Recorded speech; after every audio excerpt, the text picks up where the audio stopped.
Hi guys, welcome to my channel where we talk about everything from tech to films and all the fun stuff in between.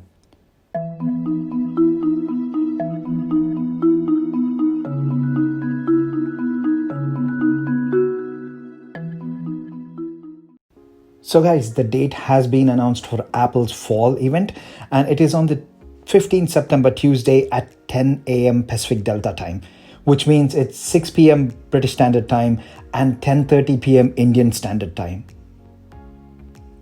So at this point of time, based on all the leaks, we can pretty much guess the major product releases that are going to be announced during this event. In this video, I've summed up all the leaks and rumors and will provide you a complete account on what you can expect on the 15th. So just before proceeding, please do subscribe to my channel guys and show your support so I can continue making videos for you guys. So the event is going to be online only, obviously due to COVID restrictions, same as what Apple did with WWDC this year. And seeing how brilliantly Apple presented its first online-only digital conference, we can be rest assured that Apple will bring that same killer editing skills and insane drone shots for the fall event as well. Actually, I was so pleased with WWDC that I'm really looking forward for the fall event to see how Apple would one-up their WWDC presentation this time. On with the releases. As usual, we will see plethora of updates regarding company's performance, right from iTunes to iOS to purchases to products and customer satisfaction. Same as every time. And now Apple is the first company to be worth $2 trillion. That's trillion guys, not billion. So there will be plenty of positive charts and bar graphs just shooting upwards and upwards. Then on to services. There are rumors floating around that Apple is trying to bundle up all of its software services and offer it as one package subscription called Apple One. It is supposed to include Apple TV Plus subscription, Apple Music subscription, and maybe even Apple Arcade, all under one bundle plan. And probably for slightly discounted price as well, as opposed to subscribing them individually. A great option, especially when you have so many different services. It makes sense that a bundle type subscription would be easier to manage. Then on with new hardware announcements. First up, it is Apple Watch Series 6. Leaks are pointing towards a newer iteration to the Apple Watch series featuring better water resistance with newer chipset to help with better sleep tracking. I know that sleep tracking is coming via software update to older watch models as well, but the new Apple Watch might have better silicon under the hood to provide more accurate and detailed sleep tracking results. There are also rumors that the next Apple Watch will feature a blood oximeter to help measure the oxygen saturation in your blood. This will be so cool and will make the already amazing Apple Watch even better. If you follow my channel, then you know guys that the Apple Watch is my gadget of the decade. If you want to know why, I will leave the link down below so you can check it out. So the Series 6 including an oximeter will be an insanely amazing update to the Apple Watch.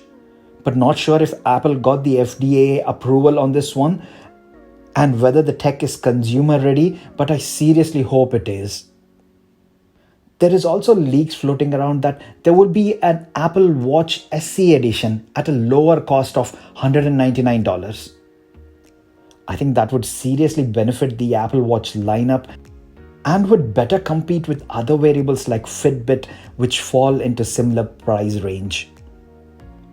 We will probably see new materials as well, and of course new band models. Next up is HomePod. Leaks are suggesting that we might see a smaller version of the HomePod speaker at a lower price point akin to Amazon's Echo Dot or Google Home Mini.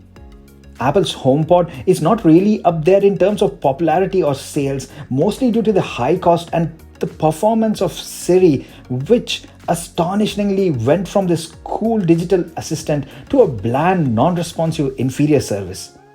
The new iOS update is going to fix all that, and it makes sense to put all that digital assistant goodness into a smaller, more affordable package so lots of customers can get on board with it.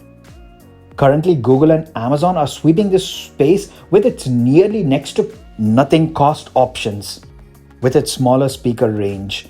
Apple's move to introduce a small speaker would enable to get that slice of that home smart speakers pie. Next up is the Apple TV. I think the box is getting a better processor and the remote finally seems to be getting the Find My app support, which I feel is absolutely necessary, as the remote that then will always get lost under your sofa or your cushions, and a Find My app would be so useful. Next up, AirPods Studio. These are the large size over-the-ear cans of the popular AirPods headphone lineup. Expect these to include all the noise isolating brilliant sound modes of the AirPod Pros and will be priced somewhere in mid 300 to 400 pounds. Then there are mentions of Apple finally cracking the code to AirPower. I don't know if you recollect, but this AirPower is the wireless charging mat which Apple announced a while back and even included its compatibility mention on product packaging. But sources claim that it was overheating and was not fit for consumer use. Think they finally managed, and we might actually see it launch this time. Next, on to bigger devices. First up, it's the iPads. And seeing so many comments on my channel about the upgrades to the iPad and iPad Air, think I'm most excited about this. First up is the low-cost iPad upgrade. The 8th gen iPad is going to get a speed bump and we might see an A12 Bionic chip under the hood. No further dramatic updates on this one, as leaks suggested. What's more exciting, even probably more than the iPhones, which I'll cover later in this video, are the updates to the iPad Air 4. A leaked manual is suggesting that the iPad Air 4 will get the 2018 iPad Pro's form factor, with very thin borders like the Pro, 10.8-inch screen, USB-C port, and no camera bump at the back, so it will stay nice and flush like the current iPad Air. What's more cooler is that the Touch ID will be located in the power button. This is a first from Apple. Usually jamming the Touch ID into the thin side power button is a typical Android thing, but the leaked manual is suggesting that Apple is going to go down this route. It will be interesting to see how this will pan out, and I will be right in front of that pre-order queue so we can get the device firsthand and check how it all works. So please be subscribed to my channel, guys, as you will get in-depth real-life usage review when the new device is out, like I have done with all my other videos on my channel. If you're first time on this channel, then I will link all those in the description so you can check it out yourself.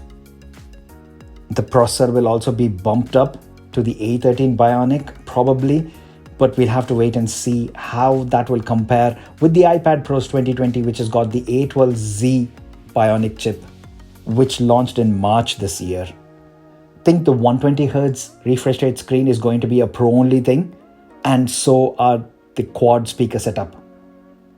Further, some more leaks and rumors are pointing towards the iPad Air getting the same Face ID system as the Pro.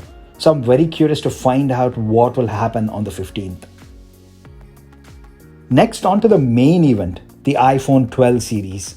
At this point, we pretty much know what this is going to look like.